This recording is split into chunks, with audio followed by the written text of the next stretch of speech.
Hello and welcome to another devlog. This time around things are a bit different. It has come to my attention that there already exists a game with a title very similar to what this project was called, Dungeon. And when this came to my attention, I thought I should probably change the name. The name Dungeons was chosen because it felt like clever wordplay. It was dungeons that were procedurally generated, as if from a set of genes. The new name is a new portmanteau of a bit more obscure word commonly used in game design, AleaStory, which means random. So when you mix it with story, you get AleaStory. So that is going to be the new name of the project going forward. And amazingly, the S in the middle is even better suited to make DNA imagery than the G which was previously put in the middle. I would like for this video to make it a lot clearer what the goal is, so I will go through each major section of the gameplay and outline it, or make a valiant attempt. I've gone through a process of moving over the project planning from Trello to Obsidian, mostly because I wanted a better way to visualize task dependency. Now I can see if a task needs something else to be done first before I start working on it. This allows me to better plan ahead and prioritize tasks. During this process I also worked on defining the scope of the project, leaving only the most essential things to work on. World generation will work from a basic implementation of the Köppen climate classification system. Climates are divided into 5 main climate groups: tropical, arid, temperate, continental, and polar. Each zone is represented by an uppercase letter. Other classifications are made from adding a seasonal precipitation subgroup, and in some cases a temperature subgroup. Mapping this out on a globe of a given size, this tells us what the biome will be in each section. The globe itself is a geographical shape known as an icosphere, which means it is divided into triangles and that each section is of equal size. This is in opposition to how spheres usually look as a mesh, consisting of squares. In this case, squares get smaller the further to the poles you get, which doesn't work well in this case. Each triangle on the globe then houses a level. A level here is defined as a piece of generated overworld. I have displayed those before on this channel, but so far only as a grassland. In these levels, structures can spawn. Structures include dungeons and villages. The level that you first spawn in the game is guaranteed to be peaceful, so that it can be used as a hub. The climate of the given level determines the weather that occurs there. A couple of weathers should be supported by AleaStory: snowy, thunderstorm, rain, fog, sandstorm, cloudy, and sunny. Weather has already in some part been implemented into AleaStory, but has before now not been shown on video. During snowy weather, the ground will be covered in snow, water will turn into ice, and fire won't be able to burn. During a thunderstorm, beware of high altitudes and bodies of water. You may be struck by lightning and take heavy damage. During rain, fire won't be able to burn, and you will be vulnerable to electricity. You may protect yourself with an umbrella, but then you won't be able to do combat. During fog, it will be difficult to discern what you see ahead of you. You won't be able to read signs, and the accuracy of ranged attacks will be very low. During a sandstorm, you will take damage over time. The same rules of fog apply. During cloudy weather, there are no special effects. It's just a bit sad. During sunny weather, however, there will be a boost to fire attacks, and fire burns a little bit longer. How do we know which climate zone goes where? This is a deep topic that I won't go further into in this video, but to be short, the further away from the equator you go, the colder it gets, and the closer you are to it, the warmer it gets. Coasts are also colder than the interior of continents, which are warmer. On the side of mountains facing wind, the windward side, there will be high precipitation. Therefore, on the other side, the leeward side, gets less precipitation. Temperature also drops with altitude. Villages are small communities that spawn on the planet and that can be found on your journey. Villages require a small amount of professions for the villagers to perform in order to function, such as adventurer, a usually wandering character that fights monsters and explores dungeons. Baker works in a bakery. They make bread mostly using resources bought from farmers. Blacksmith works in a smithy. They make weaponry and armor as well as other objects from metal. Carpenter works in a wood shop. They build houses and furniture. Chef works in a restaurant. They make and serve food. Cleric works in a church. Farmer works on a farm. They plant crops and harvest them. They then sell them at the farmers markets on Sundays. Jeweler, they make accessories that can be equipped by the player. Leather worker, they make leather armor. Potter, They make pots for characters to store food and water and for players to smash. Soldier. They wear armor and wield weapons and fight wars between countries. Tailor. They sew clothes for characters and the player. These are just a small group of currently planned professions. Villagers' behaviors is determined by several values determining their personality type. What this means in practice is certain behaviors are more or less likely to be exhibited based on these values, as well as the values controlling their dialogue tree. These values are inspired by the 16 personality factor questionnaire, as well as Aristotle's virtues. Important to note is that these are still subject to change, as they have not yet been tested, but this should give a general idea of what my intentions are. Warmth. High warmth means kind and outgoing. Low warmth means formal and distant. This variable determines whether a character likes being around other people and how they treat them, and whether they are willingly hospitable or begrudgingly. Emotional stability.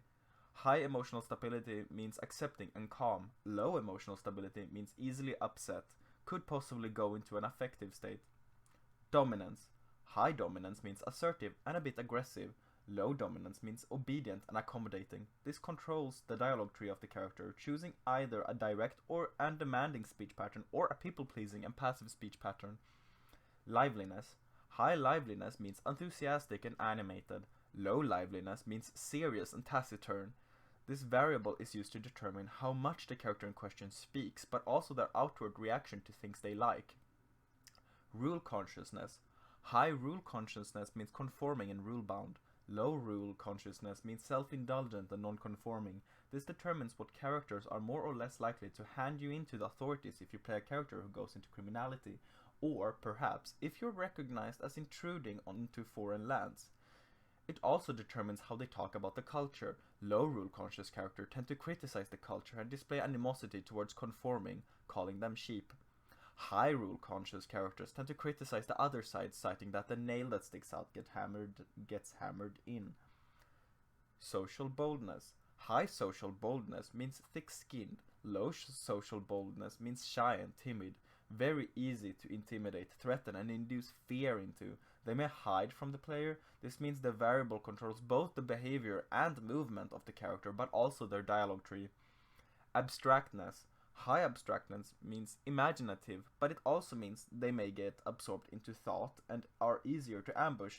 Low abstractness means practical and solution-oriented. This would mostly make itself apparent in stealth and or combat situations. Privateness. High privateness means not disclosing secrets or information easily. Low privateness means naivete and high likelihood to tell you private information. Apprehension. High apprehension means worried and guilt-prone. Low apprehension means complacent and confident. Perfectionism. High perfectionism means more self-critical and takes longer time to perform tasks. Low perfectionism means fast to perform tasks and may make a mess and not clean it up. Has a tendency to complain when in a messy room or in a dungeon. It also affects spellcasting time and strength. This channel has seen very little in terms of combat so far. This is entirely to be attributed to my indecision when it comes to the rendering of entities in the game. At first I was going to make the player and enemies into 2D sprites such as those in Pokemon Black and White. However, I then thought that I would end up making an awful lot of pieces in order to make such a system work. Since I am much more inclined to spend a lot of time programming rather than spend a lot of time making pixel art, I have decided I will attempt to procedurally generate the creatures in 3D as well. This is the biggest question mark for me, as I do not yet know how viable it is for me. With that out of the way, I at least have an outline for how combat will work. In general, 4 buttons will be used during combat situations. To these, you can apply skills from your skill tree with button 1, slash with your sword with button 2, thrust with it with button 3, and throw a projectile with button 4. Perhaps you would like to use a fire spell with button 1, an ice spell with button 2, a lightning spell with button 3, and place a bomb with button 4. You can customize the way you fight all by yourself, including combo strings. The skill tree grows as you unlock new nodes. Entire branches to the skill tree can be unlocked as you spend time learning from various tomes or teachers in the world you play. For instance, a branch for fire mages may not be unlocked until you have either found and deciphered a grimoire on fire magic or apprenticed under a fire mage.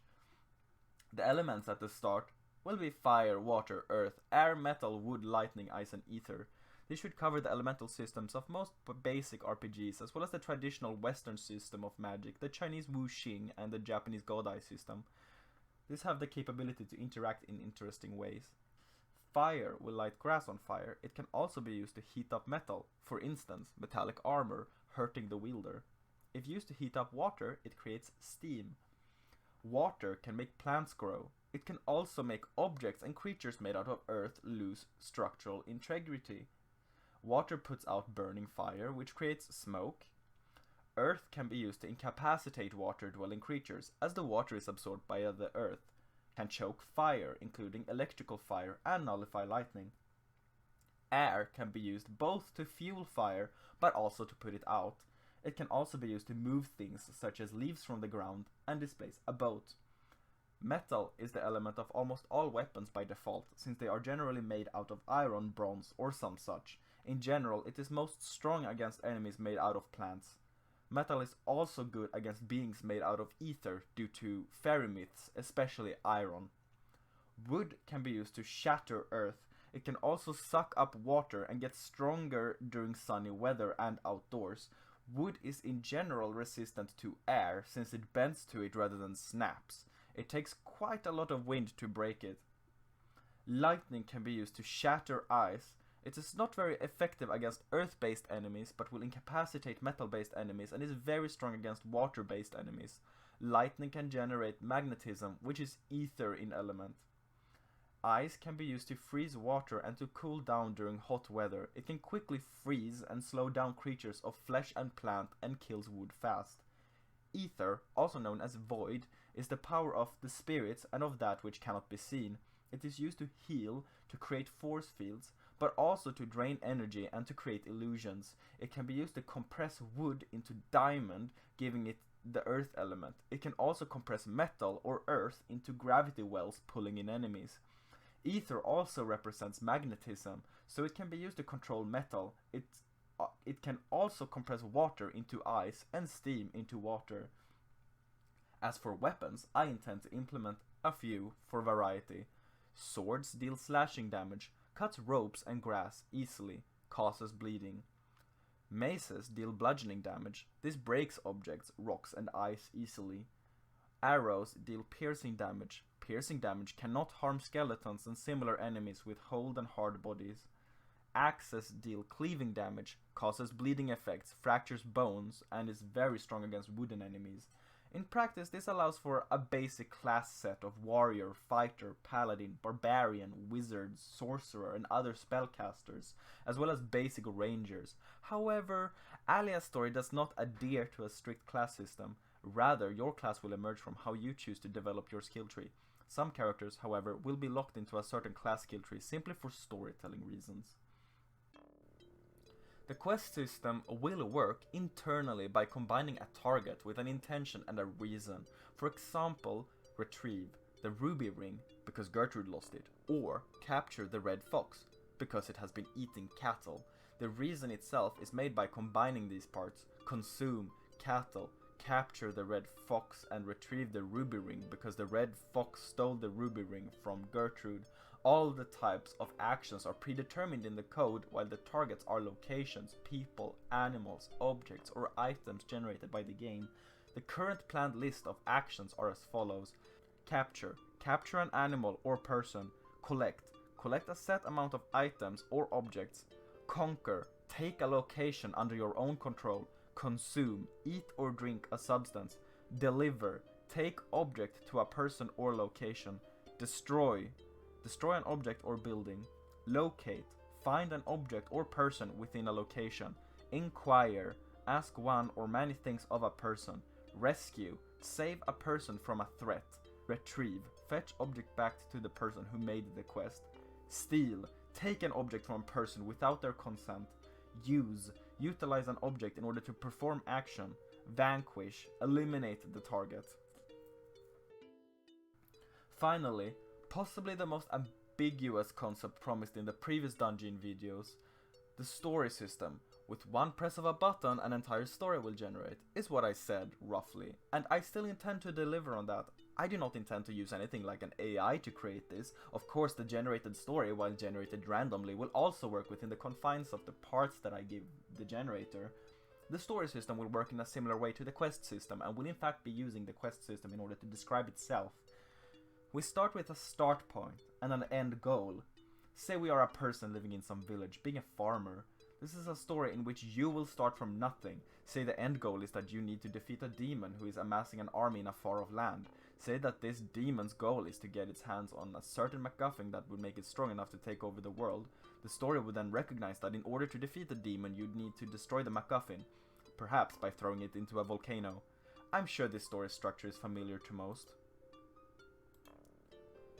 So when the end goal is defined as vanquish the demon will be defined by the generator. It may generate the demon as having an army with a couple of defined generals.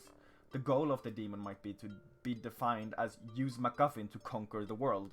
The MacGuffin, since it is very important, may be defined as only being able to be destroyed by the lava of a specific volcano. Therefore, the story will most likely decide that it's important to destroy the MacGuffin by throwing it into the volcano. That being the end goal, now the entire middle will become a lot easier to fill out because it will be mostly about the journey to get there, and the generator figuring out what you will need in order to get there. There's a wide variety of ways for the generator to fill it up, and it's possible to keep track of what it has decided so far so that it doesn't repeat itself unnecessarily. Alternatively, in order to defeat said demon, the demon can be defined as being able to be defeated using 4 elemental crystals, in turn defined to be located in 4 different parts of the map. This time, the journey will take the player to 4 different locations defined by these elements before taking them to the final destination. Of course, this can generate as 5 elemental crystals, or 8 elemental crystals, or any other type of item. Right now, I have only planned for the capability to create linear stories. For this version, it is also not currently planned to either change the goal or choose your own mid-story. It's not currently planned to offer different paths, not for the first release anyway. It may be something for the future, however.